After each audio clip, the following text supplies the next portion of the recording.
for someone like me na very ma-visual and who's a sucker for cute, vibrant illustrations, girly floral prints in the color pink, I am more likely to gravitate towards a book that looked like this.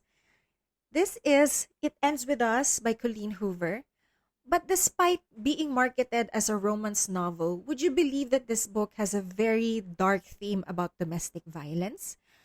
Pero gayon pa man, kahit na meron siyang ganong tema at meron na siyang movie adaptation, worth it pa rin ba na basahin tong libro na to? Watch until the end of this video to find out.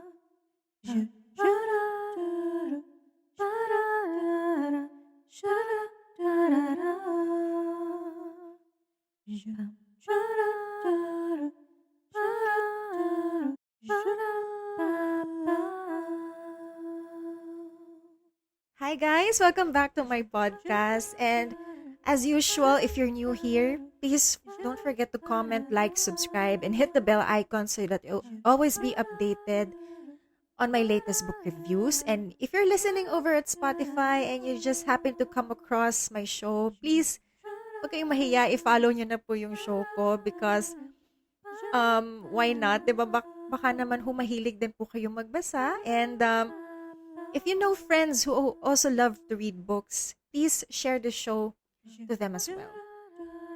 March is International Women's Month, so my first book review for this season, naisip ko na i-feature ang mga story sa mga kababaihan para magbigay-pugay sa kanila.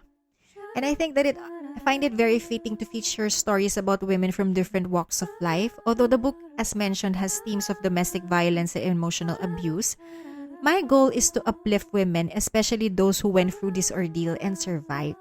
If you're a victim or know someone who is a victim of domestic violence, don't be afraid to seek help. You can call our domestic abuse hotline that I'll be flashing on the next slide.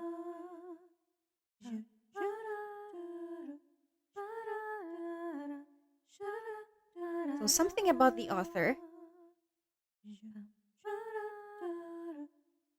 Colleen Hoover, or Margaret Colleen Hoover, is an American author who writes primarily novels in the romance and young adult fiction genres. She is best known for her 2016 novel It Ends With Us. Many of her works were published before they were picked up by a publishing house.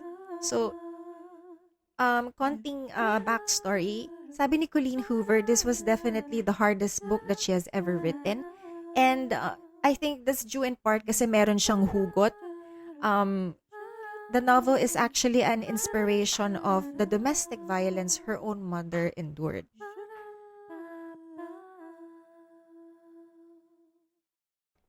It's a story about a girl named Lily Bloom, an aspiring florist who grew up in an abusive household.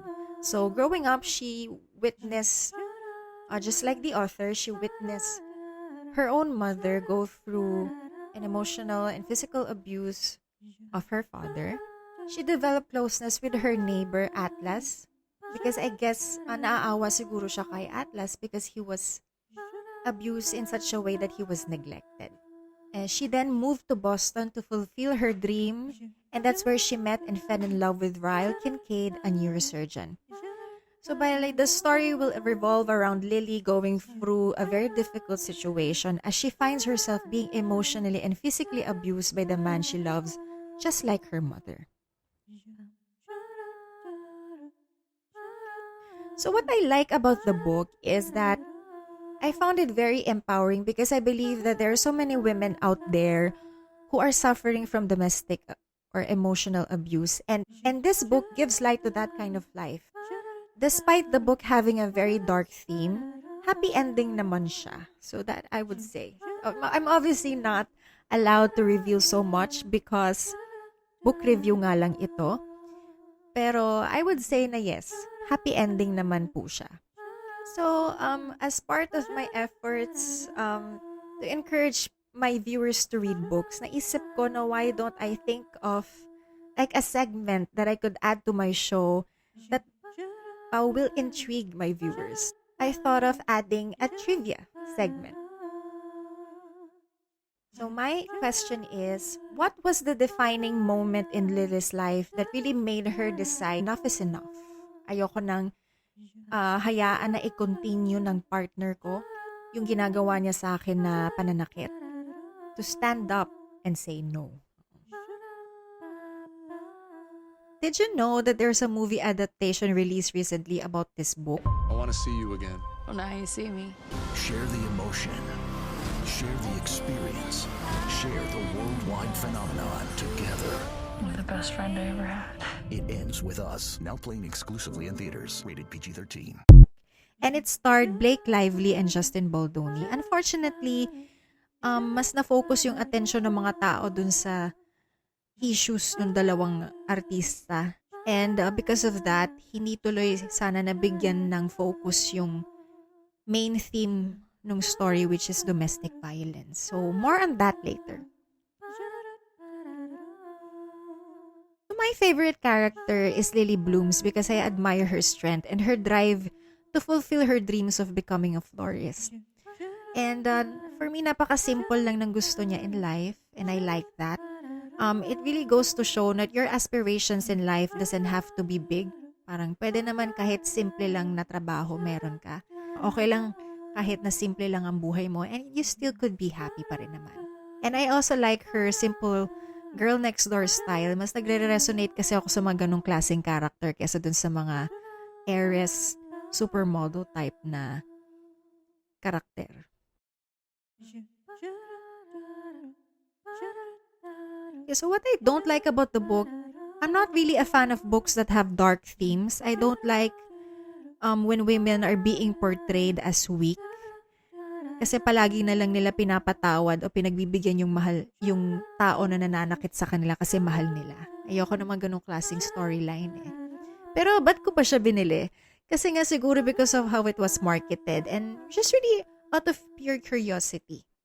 I remember buying this book back in 2022 and nagbe-build pa lang naman kasi ako ng collection ko ng mga libro and parang basta as long as bestseller yung isang libro, binibili ko siya kaagad. I actually know naman that it has a theme of domestic violence. Pero dahil nga napaka-vibrant ng kulay niya, iniisip ko, baka naman may kilig factor pa rin siya. Oo, ganun. Or, baka naman hindi ganun ka-heavy yung emotions kasi pink yung kulay eh. So, ayun. So, dito ako talagang natuto na mag-research muna bago bumili ng isang libro para to prevent unpleasant surprises. Kasi diba most of the time naman talaga binibase natin yung impression natin sa isang libro sa illustration niya. So, yun. So, dun ako na-sold talaga. Pero, ito talaga yung isa sa mga libro na nagbigay sa akin ng lesson na bago ka muna bumili. Kasi binili ko to eh. Diba? I bought this with my own money. And siguro, bago ka muna bumili, research on that book first. At yun nga, napaka-heavy nung emotions nung libro. Hindi ko siya talaga cup of tea. Hindi siya nakakakilig, nakakaiyak siya. So, I know what you're saying. Why didn't I check the reviews? Well, I didn't want my opinion to be influenced by other people's comments. Parang mas gusto ko na I'd rather take the risk and find out on my own. That said, I've taken a closer look at the cover and napansin ko na yung orchids pala is punit-punit. So, I guess this is already a subtle clue na parang sinasabi niya na ito yung parang representation ng character. Kasi broken siya dun sa relationship niya with Ryle and also na-witness nga niya yung abuse na pinagdaanan ng nanay niya growing up. So, there.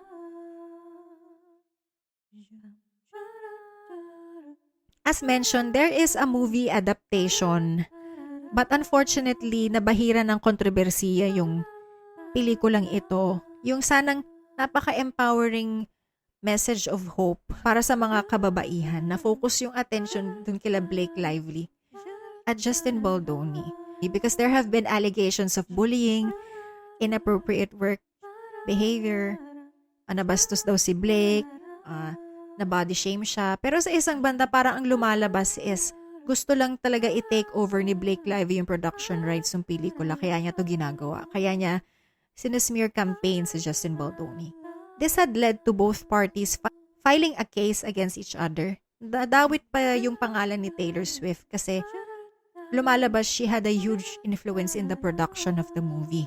In fact, nakita nga dun sa text messages na screenshot, meron akong lalaking dragon sa pwede kong gamitin laban sa'yo kung hindi ka pumayag sa gusto ko. And one of the dragons is actually Taylor Swift. And also, as mentioned, they marketed the movie as if it's a feel-good summer flick na you can watch with your friends. Hello, Blake Lively here. Colleen Hoover. And It Ends With Us is in theaters now, so grab your friends, wear your florals, and head out to see it. Pero syempre ako, gawa ng nabasa ko na nga tong libro na to, sabi ko, parang wait lang. Are we talking about the same book? Kasi as far as I remember, hindi feel-good story yun eh. Diba? Napaka-heavy no, nakakaiyak nga siya eh. So bakit ganun yung atake nila sa pag-market ng pelikulang ito? Buti pa si Justin Baldoni, when he's being asked questions about domestic violence, hindi siya takot na sagutin yung mga questions na yon. Instead, in-acknowledge nga niya na sometimes kaming mga lalaki talaga yung mga problema. Ang may problema kasi diba, gusto namin kami palagi yung nasusunod. One of the things that I think is very easy to say, especially for us men, is when we maybe talk to somebody who's in this situation, or we read a book, or we hear a news story, the question that's always asked is, why did she stay? And that's the wrong question. Yeah. What we need to be asking ourselves is, why do men harm?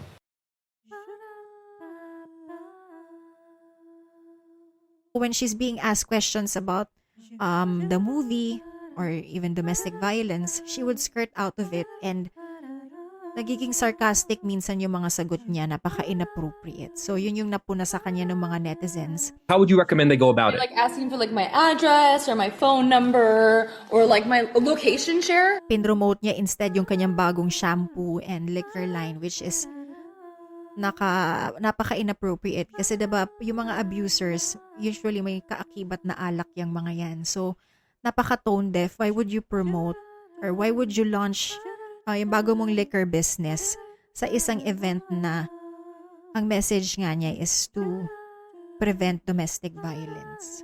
Napaka-tone deaf. Yun nga yung sabi ng mga netizens, napaka-tone deaf daw.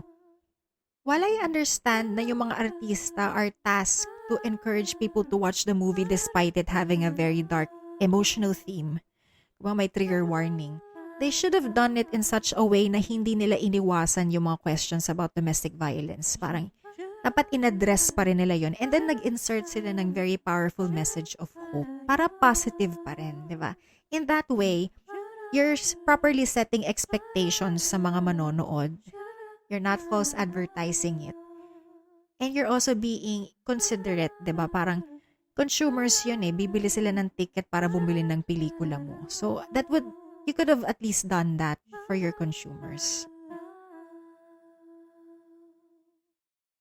For the conclusion, I would rate the book 4 stars kasi nga despite it having a very heavy theme about domestic violence, gusto ko pa rin yung message niya of hope and courage for women. I found it very eye-opening kasi it gives light to what a person is really going through in their minds habang nararanasan nila yung domestic violence. Oo. Kasi for us na hindi naman talaga nararanasan yun, napakadali para sa atin kasi na sabihan yung taong yun na iwan mo na lang yan yung partner mo, sinasaktan ka pala eh. Pero in reality, there's so many things kasi you need to consider bago mo gawin yun. Like, what if you actually have a kid together? And umasa ka dun sa taong yun kasi siya yung breadwinner mo. And also, hindi naman ganun kadali yun dahil alam nung taong yun kung saan ka nakatira. Masustok ka pa rin nun, diba? So, hindi ka safe pa rin. Even if you're not with that person physically. Iniisip mo pa rin yun na masusundan ako ng taong nito. Hindi ka pa rin safe, diba? Wala ka pa rin peace of mind. So if you're someone who's looking for a book that has a slightly different feel from your typical kilig novel, gugustuhin mo siguro basahin tong librong ito kasi ibang klase siya, diba? Kakaiba siya. Given nga that it also has a very powerful message, empowering message for women who have suffered abuse. Sa isang banda, kung hindi ka komportable sa ganitong klaseng tema ng libro, siguro tread with caution. Like I said, the story ends on a good note naman. For a book that retails for 799 pesos, I guess worth it naman siya kasi collector ako eh. Yun nga lang, it's not the type of book that you would want to read over and over again. So kung meron ka sigurong kakilala na meron itong libro na ito, pwede mo sigurong hiramin na lang. Or if you happen to know a store that sells secondhand books, baka pwedeng dun mo na lang din siya bilhin. Yeah, I mean, I really wouldn't read this book over and over again kasi paulit-ulit mo rin pagdadaanan yung heavy emotions niya. Paulit-ulit sasama yung loob mo, ganyan.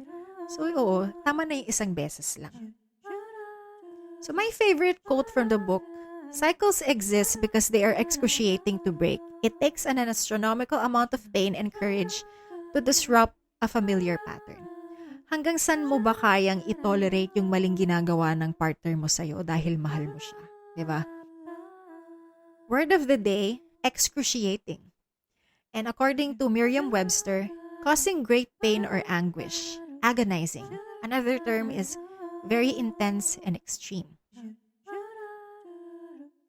You should definitely still read the book because as with any other books na may movie adaptation, for sure may mga dialogue or scenes dyan na na-omit. And in most cases, nadadagdag din. Kasi nga, that movie has to live up to Hollywood standards of entertainment eh.